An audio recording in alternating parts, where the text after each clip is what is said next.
It is my personal opinion that pocket watches will almost completely disappear and that wristwatches will replace them definitively. I'm not mistaken in this opinion, and you will see that I am right.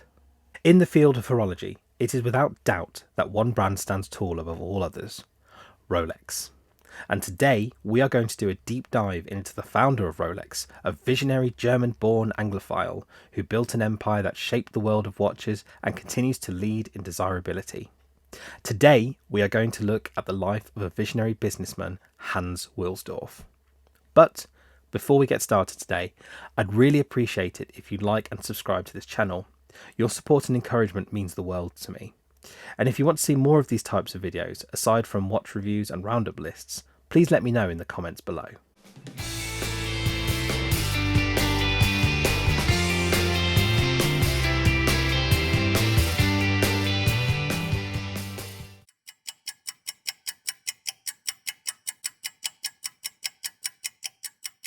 Born in Klumbach, Germany in 1881 to Protestant parents Anna and Johann Daniel Ferdinand, Wilsdorf was the second son of a family of 3 children.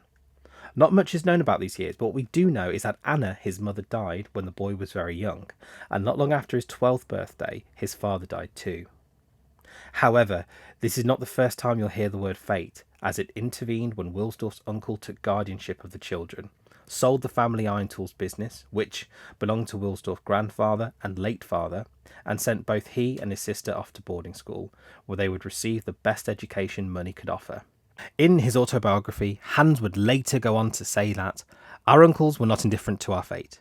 Nevertheless, the way in which they made me become self-reliant very early in life made me acquire the habit of looking after my possessions. And, looking back, I believe that it is to this that much of my success is due. As a student, Hans would excel in mathematics and languages, something that would inspire him to travel and work in foreign countries. It was due to these formative years that Hans would become an apprentice for an international pearl exporting company, an experience which Hans believed played a crucial role in his future. However, it was at the turn of the century in 1900 that Hans would begin a long and illustrious career in Swiss watchmaking when he moved to Le Champ de France. Apologies if I've butchered the pronunciation there.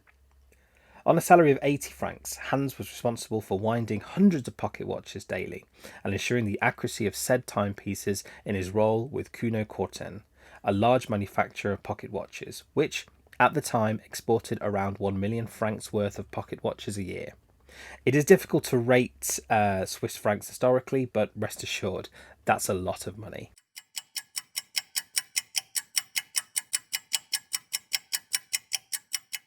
Three years later, Hans would move to London, where he took up work for another watch company. However, fate struck again, as it would be in 1905, with a modest amount of money, that Hans, along with business partner Alfred Davis, would found Wilsdorf and Davis, located at 83 Hatton Garden in London, England, known today as London's historic diamond district.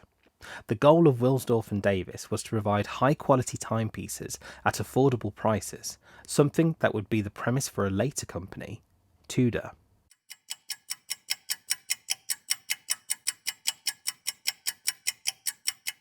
I tried combining the letters of the alphabet in every possible way. This gave some 100 names, but none of them felt quite right. It was one morning when I was sitting on the upper level of a double-decker, powered at that time by horses, driving along Cheapside in London, that a good genie whispered in my ear, Rolex. A few days after this fruitful journey, the Rolex brand was filed and then officially registered in Switzerland by Wilsdorf and Davis. Now, it is important to note that in 1900s the pocket watch was king, and only really women wore wristwatches, or wristlets as they were known at the time. This didn't faze Hans, however. As an early believer in the potential of the wristwatch, he made it his mission to popularise them. And Hans, well, he gambled big. He researched Hermann Egler in Switzerland, who had begun producing rough movements for high-quality, small lever escapement watch movements, and in 1905 Wilsdorf travelled to Switzerland and placed an order with Egler, the largest order ever made for wristwatches at the time. This was the beginning of a long-standing relationship between Egler and Rolex, which would eventually lead to Rolex acquiring Egler 100 years later. But with the inventory acquired and the vision understood, all Hans had to do was sell these unpopular wristwatches to the marketplace. Now, most stories would end here. Hans would struggle to bring wristlets to the mainstream and would eventually admit defeat and go back to work for a pocket watch company. But for the third time in this story, fate would step in once more.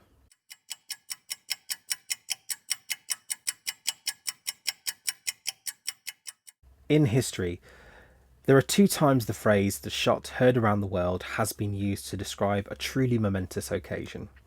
Once in 1775, which started the American Revolutionary War, and once again in 1914, which would have grave consequences.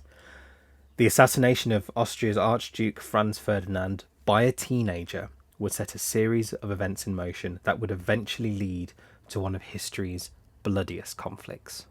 World War One, also known as the Great War, is estimated to have claimed the lives of between 37 to 40 million people. The fact that we don't know the true number more than this shows the unprecedented scale of death and the horrors of war. During the war, wristlets became an essential item on the battlefield, a move which saw prominent companies we know today either founded or redirected to wristwatches. Companies such as Omega, Longines, Hamilton, and of course Rolex saw their watches used as key instruments for the average soldier.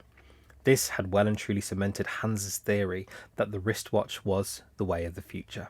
Despite the reliability of Rolex on the battlefield, the British government's xenophobia and mistrust of foreigners, especially Germans, led to Rolex having higher taxes and customs duties on payments. Something which, in 1919, made Rolex choose to relocate its headquarters to Geneva, Switzerland, where it remains to this day.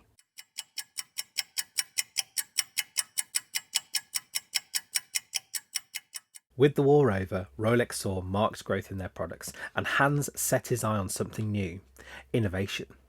In 1927, the Rolex Oyster was patented and launched by Hans in a bid to create a viably waterproof watch. Taking inspiration from a brand who used the Great Exhibition in London decades earlier, Hans selected watch dealers in each town to act as exclusive dealers and provided them with windows displays that consisted of an aquarium with plants and a goldfish, along with a Rolex Oyster wristwatch. As popularity with the watches grew, Hans realised that the advertising would help it explode in popularity. So that's what he did.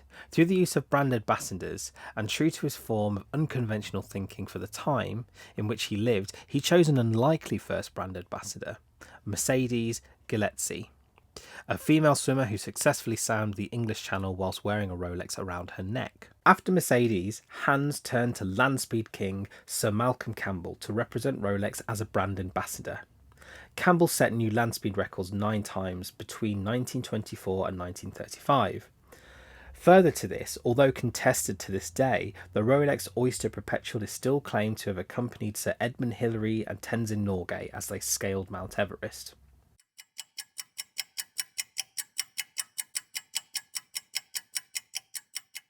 Unfortunately, war again reared its ugly head, and in 1939 World War II erupted, leaving between 70 to 85 million people dead, roughly around 3% of the world's population at the time. It was during this time that Rolex watches became a desired watch for many military personnel, especially the Royal Air Force, whose pilots would replace their inferior standard issue watches with Rolex models. However, when captured and sent to POW camps, these watches would be confiscated and more often than not stolen by their jailers. When Wilsdorf heard of this, not only did he offer to replace all watches confiscated with no payment required until the end of the war, but he also personally oversaw the effort to do so.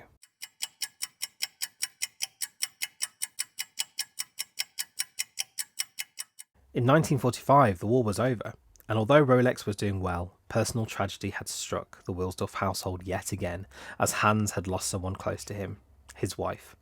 Florence Frances May Wilsdorf had died from an illness the year prior.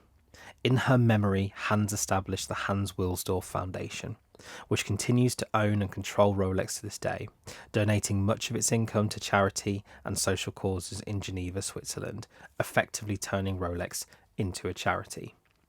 Now, on a side note to this, the financial obligations of a charity in Switzerland are fascinating, and when we do a deep dive into the brand of Rolex and Tudor, I'll shed some light on what we know. Hans Wilsdorf would marry again, this time to a Betty Wilsdorf Mettler, marriage date unknown.